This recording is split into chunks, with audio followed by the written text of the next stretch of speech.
Whenever you're ready. A girl's view of the funeral at Honeypath. Honeypath, September the 8th.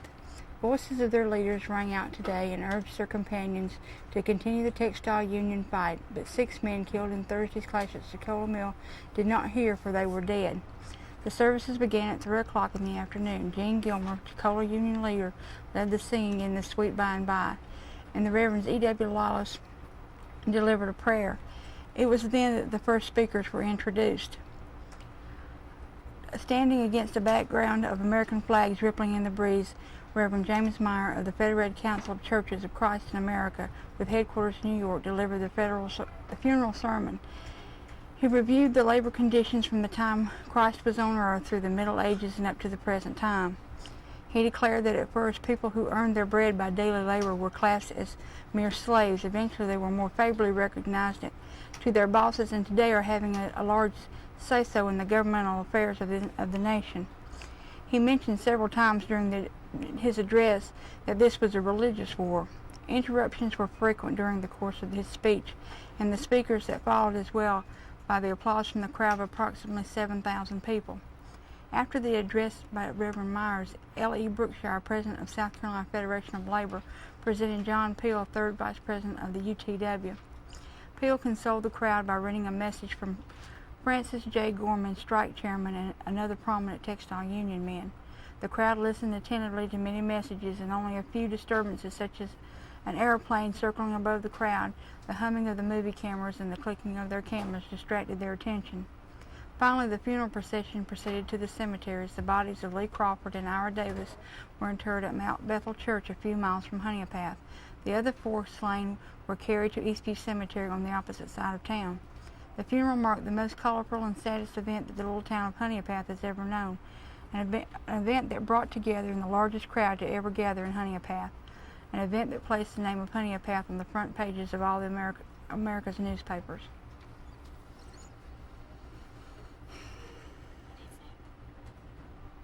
It's sad that something that horrible is what that town will be remembered for years to come. There are good people there, and when you say the name of Honeypath anywhere in the South, they say that's where everybody got killed. And it's sad that a town has to be remembered for murder rather than something good.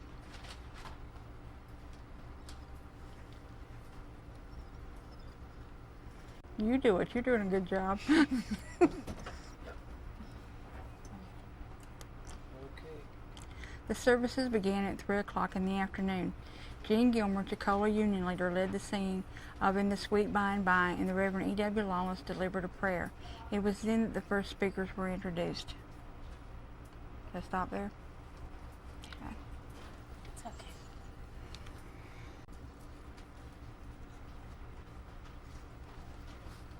You were humming. Mm-hmm. Can you, if you need the napkin, we'll give it back to you.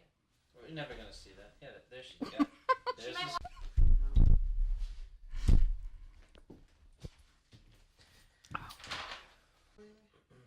Want something, Dan? Dan? Yeah, I don't want to get into it though. I'm fine. And we have speed. Okay. Do you hear the TV? Dan? No, it's fine. Let's go. Okay. I hear it. It's very, very, very light in the background, and while she's talking, How you feeling? Fine. Yeah? And speed.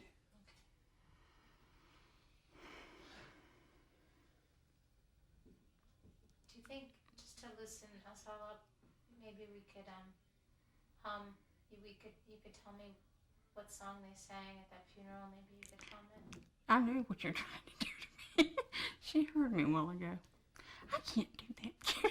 It embarrasses me to do that. Just hum it. I don't even know the whole thing. Just the melody.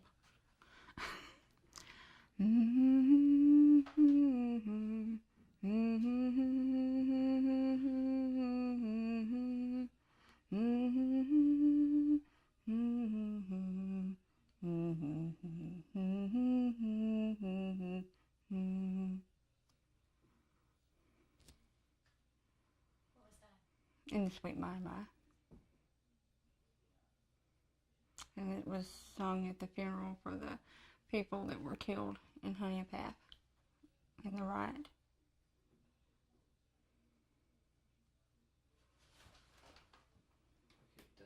Read. And speed. Could you maybe hum that again a little more and then tell me about that? Tell me about that song and where they sang it, what you think about. Before you do that, can you shift the way we shifted before, the other way? This way? Yeah. Just a little. Yeah. Oh, but don't feel like it's moving, but I must be. Okay. Just think about it for a second. He's coughing. Okay.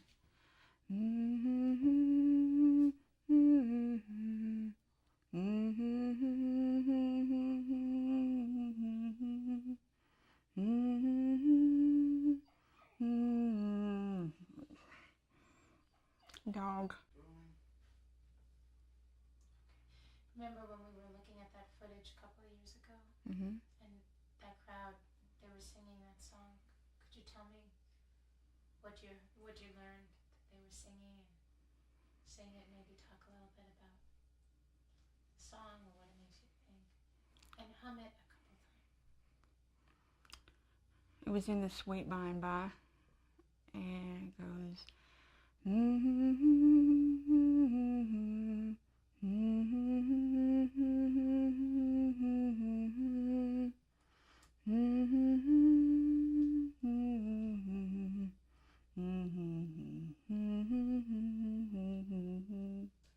we're gonna do that one more time. If the dog howls or anything, just Yeah. don't look at him, just look Okay. at me. Okay. And if you could open but just sing that song at the funeral Mm-hmm. and then hum it and tell me what you think about it. Okay. But tell me, the funeral on Honeypath. Okay. Whenever you're ready. I learned that they sang in the Sweet By and By for the men that were killed in Honeypath at the funerals that they held there. And it goes.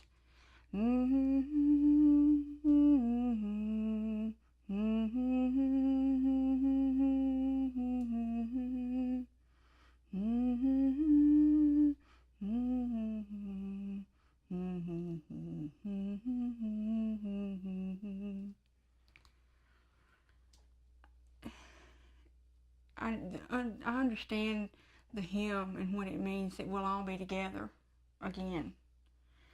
And the men that died there were heroes to me.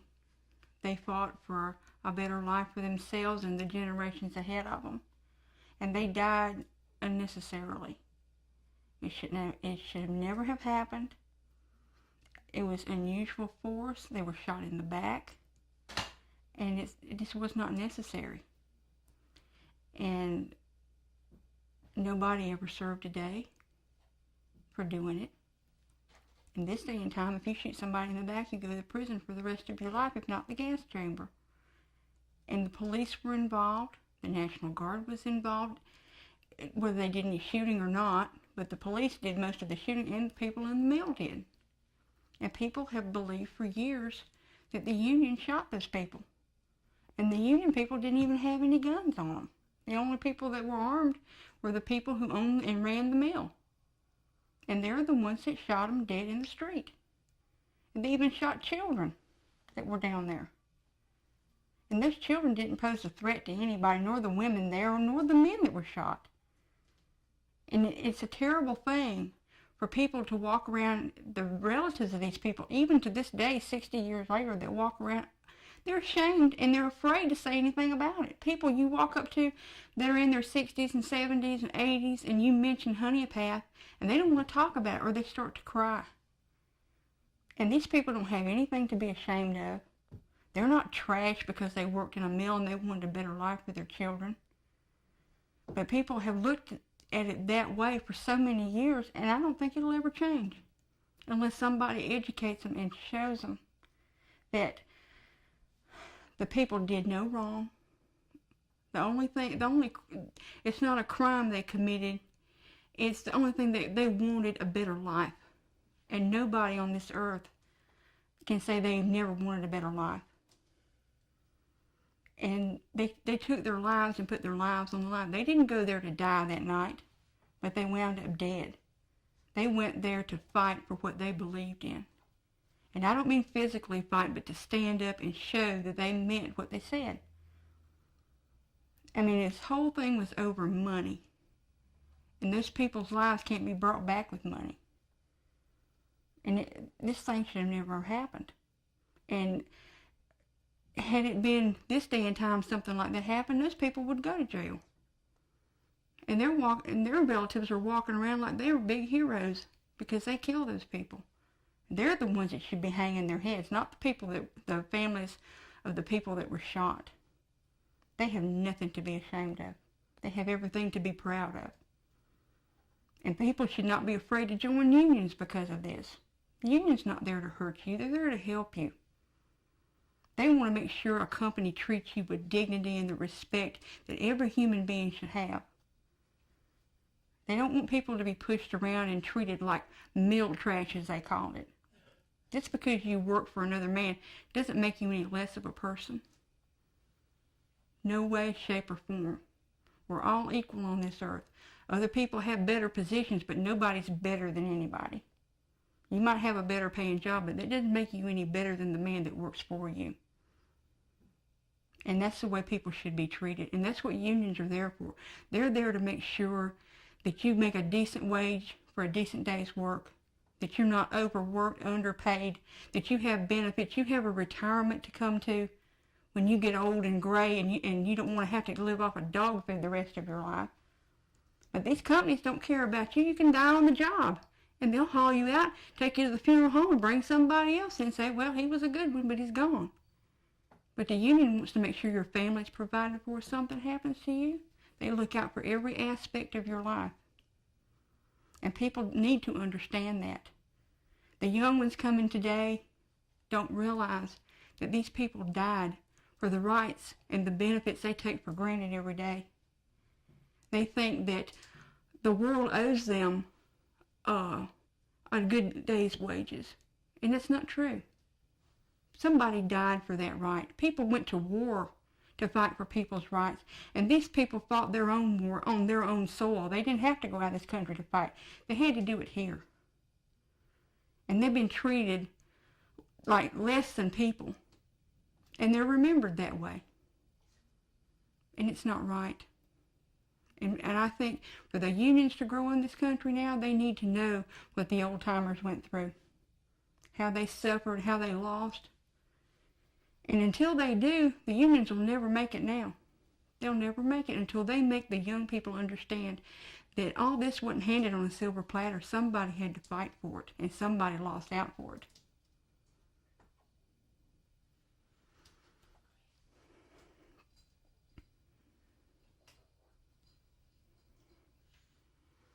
What did you always know about Honey Path when you were growing up? Use my question and... Oh, are you okay? I keep hearing something. Yeah, can you stop for a second? Got it. What did you always know? What did you know about... What's wrong? Car. Go ahead. What did you know about Honey Path when you were growing up? I didn't know anything about what happened in Honey Path until I was 38 years old. My dad never told me anything about it. My grandfather never told me anything. My uncles never told me anything. And I moved here when I was about 26. And the only way I found it out, I went to a convention for Act Two in Atlanta, and they were talking about the strike of 34, and I got some literature on it, and they were talking about the strike and the riot in Honey Path. And I came home and I asked my dad about it, and he started telling me about it.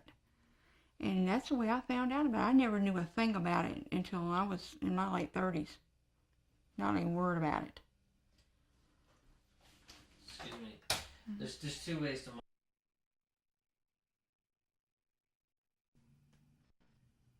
going to talk over that car. It'll be gone by the time I'm done. cool there? So cool. Okay. Okay, rolling. Speed. I want to ask you again, what did you always know about Honey Path when you were growing up? But I need to know that your daddy grew up there, your grandpa worked there, the family lived there, and then, you don't know anything. And when you talk about moving to Belton, say, Belton's 8 miles away, and then go with that. Okay. My dad grew up in Honeypath. His whole family lived there.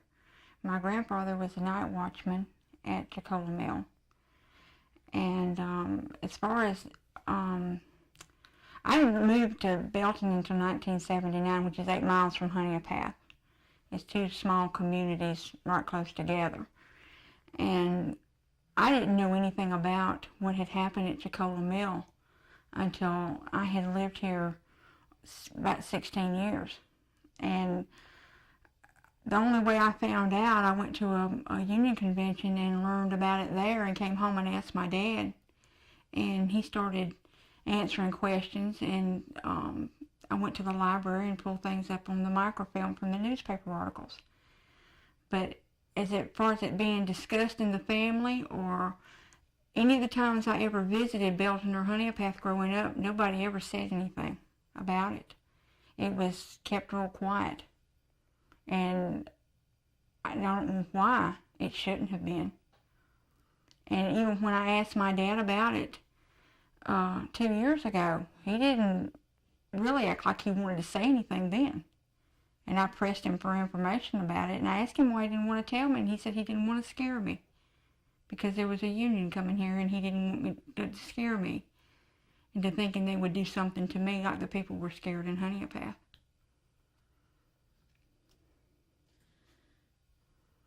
So when people heard union or they heard Honeypath, what did they know? They thought about death. When people heard the name of Honeypath, South Carolina, they thought about people being killed by the Union. That's what people thought. And it's a bad misconception because that's not what happened. People died there, but the people that were accused of killing them did not kill them. The mill and the superintendent, the police department, all of them were the ones responsible for their deaths. Not the Union by any means. They were there to help them, not to hurt them.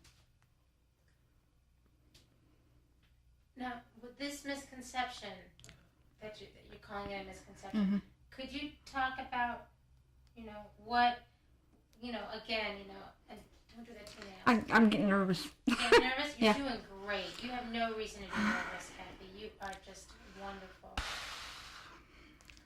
You know what? Maybe you're feeling something that I'm not asking you right this very second. Why don't you tell me what you're thinking about? No. My mind's usually a total blank when I'm doing things like this. Just ask. I'll do the best I can. Okay, you're doing great. You're doing great. Okay, I'm just wondering, again, was it a myth? Was it a story? What was handed down? And use that handed down. I think where the problem came in with the stories was the fact that there were so many accounts in the newspaper articles. We saw that in the newspaper articles. People wrote, they had the union side, they had the company side, they had an eyewitness here, an eyewitness there, and none of the stories matched. And I think that in a community like this, even today, you can start a small story and make it into something big, and this was something big that happened. So they could take it and twist it around. I saw this, she saw that, and they made it sound like they wanted to.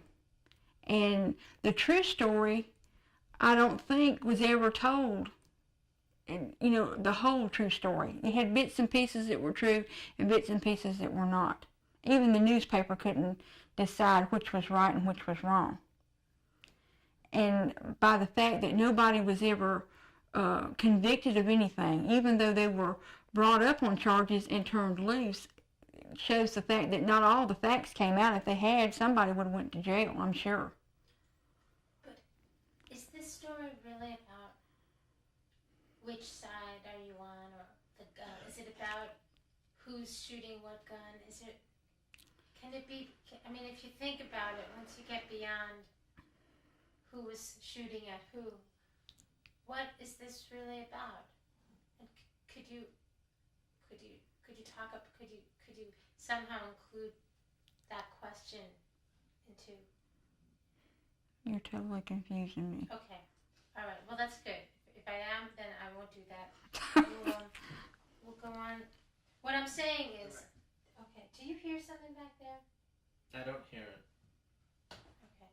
What before you talked about, that it was the company that did it. It was the guards that did it. That these people were on the other side. But was there really on some level a bad guy? Is it ultimately about which side? Is it ultimately about who the guns and who's shooting who, or is it something bigger? To me, it's the fact that companies want to rule their employees. If they have to do it by fear, death, whatever, back then they did it. Money was the almighty thing then. They didn't want these people to have a place to live and good things. They wanted to own the town they lived in, the house they lived in, the church they lived in. They wanted to tell them they had to go to church every Sunday, what stores they had to buy from. And if a union came in there, they weren't going to let them do that.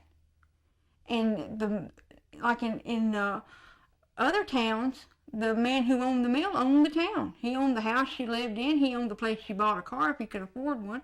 He owned the place you bought your groceries. He owned the doctor's office and got a cut out of that. And with a union, he wasn't going to get all that. They wouldn't let him get away with it. And it was going to be money.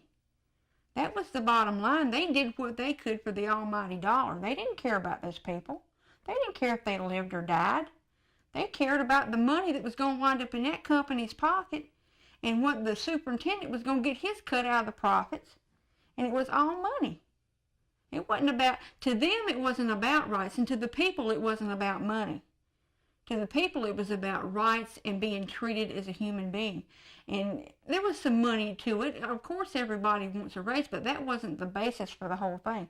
The company's basis was making a profit and making a bigger profit and a bigger profit as anybody else, more than any other company, where they could come out on top and look the best no matter what it did to the employees. When you found out that it was the company that did it versus the union that did it, what did that mean? Include my question. When I found out that the company had done it instead of the union, it really... Okay, we have to know what it is. Okay. When I found out that the company had killed those people on the picket line, instead of the union shooting them, it put a whole different light on everything. People have a conception, or even back then, not so much now, but back then they had a conception that unions meant violence. And it does not always mean that. In the majority of situations, that's not it. This day and time, you don't think about going to work and your company shooting you for going in and asking for a raise or asking for another benefit or whatever. When you go into contract negotiations, you don't go in with a gun because you don't think the company's going to kill you because you want some more money or you want better benefits. So to me, it was inconceivable that either side would do it. But it was even, I guess, more shocking that a company would kill the very workers that went in there and worked to earn them money because they wanted a better life and better benefits for their families. And it shocked me. I guess I must have had the wrong conception that other people do, that unions meant violence. I had never belonged to a union until I belonged at the shop where I worked. And I didn't understand it. And then after I was a union member, when I found all this out, it really shocked me that the union had taken the rap for this for so many years. And come to find out it was all untrue. And it really shocked me. I couldn't believe that a company would actually go in and kill the people that earned their money for them. It was like, well, we can replace them, let's just gun them down the street and they'll shut everybody else up and they'll go back to work and we'll show them what we'll do. None of the rest of them will dare come out and say anything else. It was an intimidation, I think. Whether they intended to kill him or not, the damage was done, and you couldn't undo it. And how has that damage been perpetuated? On down the line, the damage has been perpetuated because it's gone on for 60 years.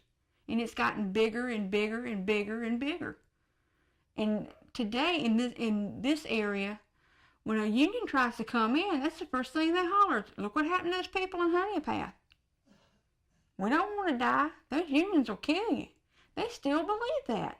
And the older people, like the grandparents of the people that are working now, are still telling them that. The union went in there and killed those people. You better not join a union, when it's not true.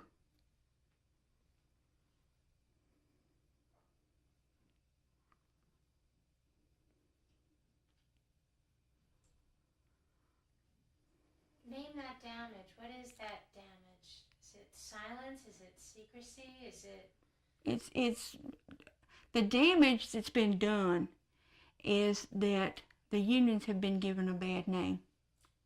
And the people that are turned against unions will never know what it's like to be in a union and be the part of a collective bargaining agreement with a company where you can go in and civilly talk to people and ask for raises. They'll have to work in a sweatshop. They'll have to do what that man tells them to do, whether they like it or not, without any discussion. They'll never know the freedoms that you have by working under a union, with a union contract. They'll never know. And that's something that everybody should be afforded the opportunity to do.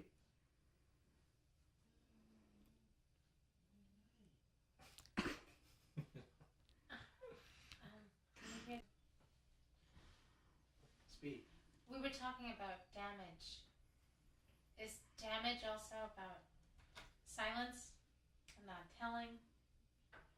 Yes. You can do just as much damage by not telling as you can by telling the wrong thing.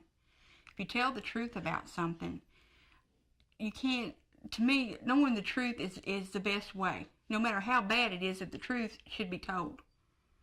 But telling a lie can really mess up. You can really do a lot more damage telling lies about something or misconceptions about things.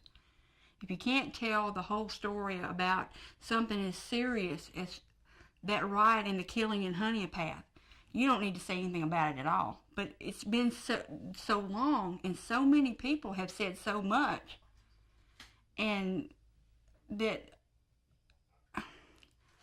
it's hard to explain. People don't need to tell things to scare people when they don't need to be scared about things. It's fear. They put fear in people's lives by that. They think they'll wind up. Rolling, wait for speed. Okay. We were talking about damage, and I'm suggesting that silence is also, not telling, is also some kind of damage. Let's not get too abstract. Let's talk about what they're not telling or what they are telling or who's telling, but could you talk about the damage of not telling and not talking about it, silence?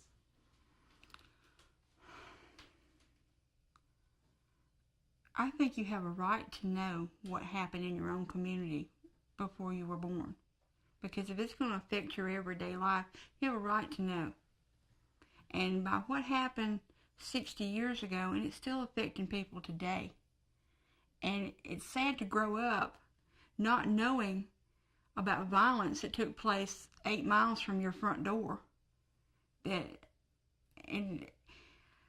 affects your everyday life, that can affect your working life, and your working life is part of your life. I mean, that is your life. That and your family.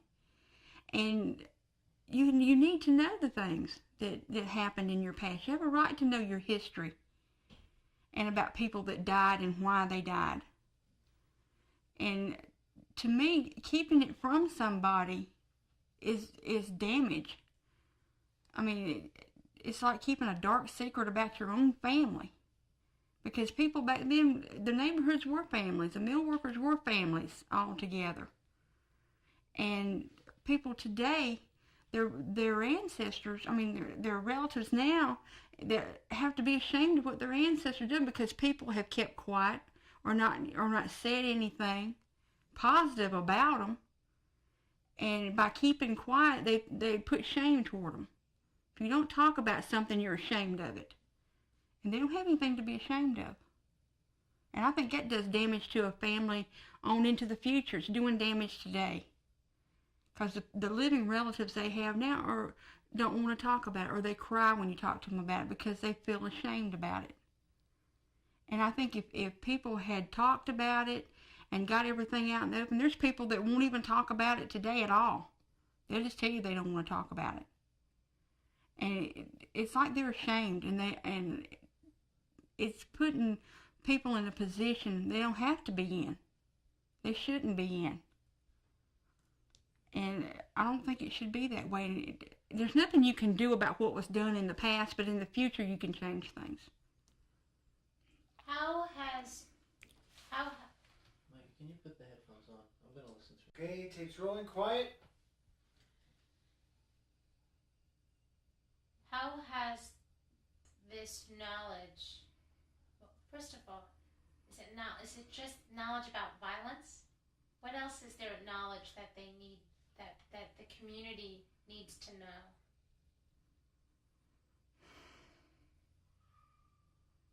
I don't know what you're asking. I mean, it's not just about the fact that they got killed, right? I mean, it's about what they were trying to do. Yeah. What the public needs to know is that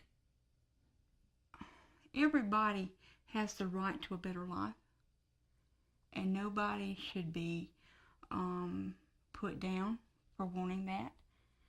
And it's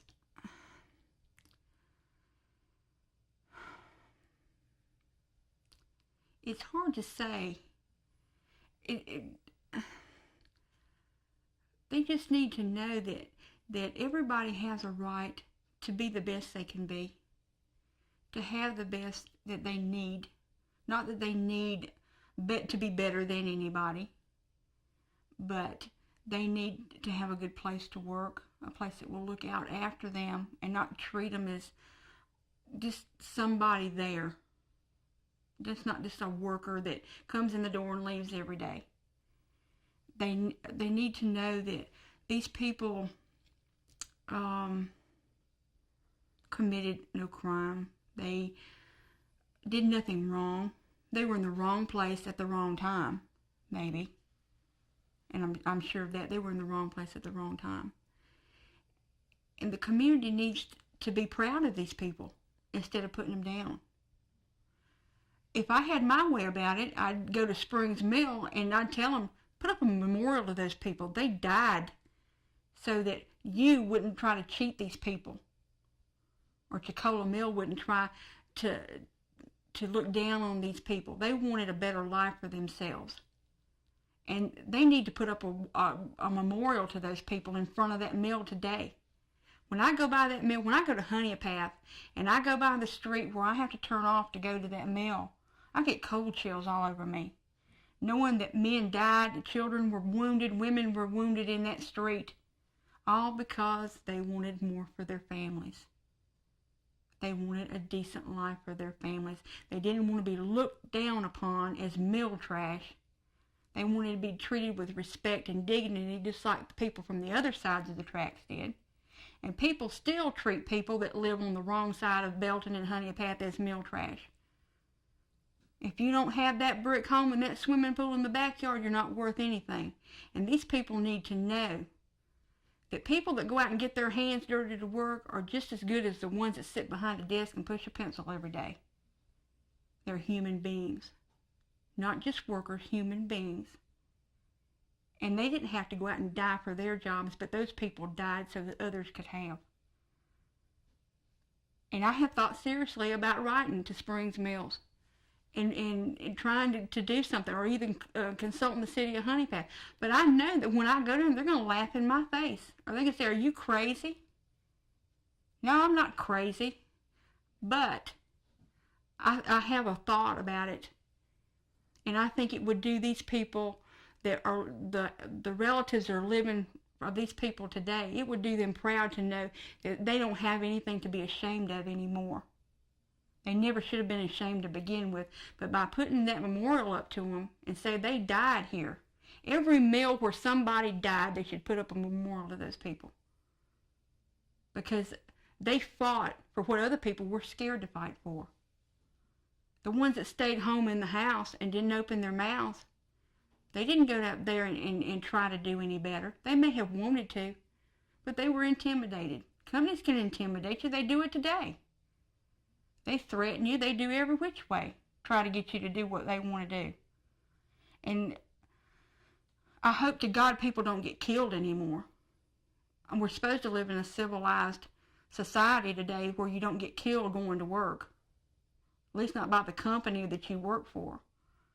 But these people, the relatives are the ones now that need peace in their life. When you talk to them and they cry and they hang their head, they don't have anything to be ashamed of. They ought to say, yes, my daddy died. My daddy wanted something better for me. Or my granddaddy died to trying to make a better life for me and my children. I don't have anything to be ashamed of. And I think that's what they need.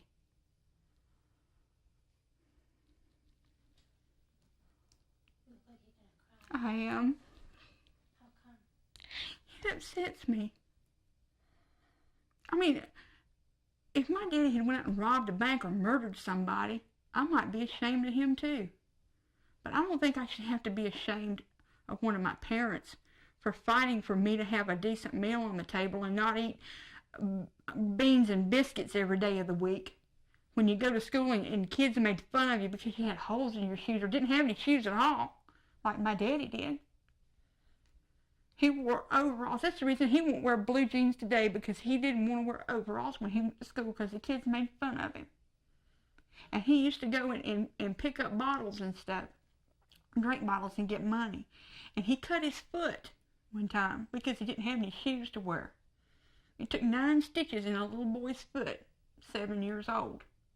He still got the scar today because he didn't have any shoes and he was trying to get extra money so he could have a banana with his biscuits for breakfast because he didn't have the money.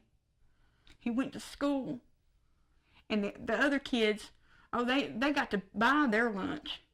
He had to take a cold biscuit and a piece of fatback, and they made fun of him. And when you're a child, you don't have a choice. You have to do what your parents can do for you. You can't do for yourself. You're not supposed to have to do for yourself. And I'm sure my grandmother and grandfather did the best they could. They had 4 children, and they did the best they could. But it wasn't as good as Sally or Tommy across the tracks on the other side, that their daddy owned the store where they had to buy everything. But children don't understand that. And when a child's deprived when they're growing up, it goes on into their adulthood. And it shouldn't be that way. What about if a child is denied of, well, you're thinking about denial, and if a child or a region or the South is denied access to the parts of their history where people stood up, what happens to that community or that region or that individual soul? If they're denied knowing about it. I think by being denied knowing about your heritage and what happened to your ancestors, what they fought for, what they died for, it's no different than them going to war in a foreign country. You want to know about that. You want to know that somebody stood up for you. And by being denied that, they may think that nobody ever stood up for them for anything. That they just laid down and took whatever a company gave them and just said, well, that's fine, whatever. But if they knew the truth and knew that somebody cared, somebody wanted something better for them, then maybe they would want something better for themselves. They may think, well, this is all I'm ever going to get because this is all my daddy ever had, and it won't do me any good to ask for it. But if they thought somebody stood up and tried to make it better, and maybe did make it better, even if it was through death, maybe it was a little bit better. It's a too big a price to pay. but it may give them the incentive to want to even try to make it better. Never settle for just whatever you can get. Always want to get something better. You have to have the incentive to want to do better. So the people in Belton and Honeypath and Greenville and this part of South Carolina and North Carolina, what would you say your contemporaries, the other working people that you've grown up with, what did they or what have you in the past thought about yourselves? When I came to work in Belton in a shirt factory, I saw people that were scared of management. They were scared to be late 5 minutes. They were scared to stay out a day. They were scared anything. I mean, if they were dying sick, they would come to work and try to make it. Scared to death somebody was going to fire them. And they're just totally intimidated, this whole area. I've lived all over the United States, and I've never seen people that were so afraid of people that work for people they work for. And I don't know if it's got something to do with what happened in the past or not. But this area, the South, is totally different than any place else I've ever lived. I mean, I've seen intimidation at other places, but not like here. I've never seen supervisors and owners of a company get in somebody's face and talk to them with the language they use here. I've never seen them badger you if you're out sick like they do here. They have the people that own places and run places around here think they have total control over your life still today. They tell you when to come and go, if you can come and go. They had a place in Belton that you couldn't leave until they told you to leave, whether you worked 12, 14 hours a day. And this was going on last year. You had to stay till he told you could go home. In other places, this wouldn't work. Other places in this country, people would tell them, forget it, I'm going home. I have children at home. They think that some of these people around here think that your work life's all you've got. That you don't have a husband and children and responsibilities at home. And they get away with it. And I don't understand it. I guess because everywhere else I've lived, most everywhere else I've lived, they've had unions. And my dad worked for under Chrysler Corporation for the UAW. He was a union member for 25 years. And I guess maybe I was spoiled to that fact that he had certain times of the day he worked. He came home on time. He didn't have to stay over if he didn't want to, if it wasn't mandatory. We always had food in the house. I never had to, what you would say, go without. If they went on strike or something, it might have got a little lean around there, but I never went without. Not like other kids did. And when we moved back to the South, and I started working out in the public, I couldn't believe that people took what they did. And they're still doing it today. And they'll continue to do it until they've learned that they don't have to. There are ways around this. You have a life, you have a working life, and you have a home life. And you shouldn't be intimidated into letting one suffer for the other. They think you're supposed to put your working life ahead of everything else.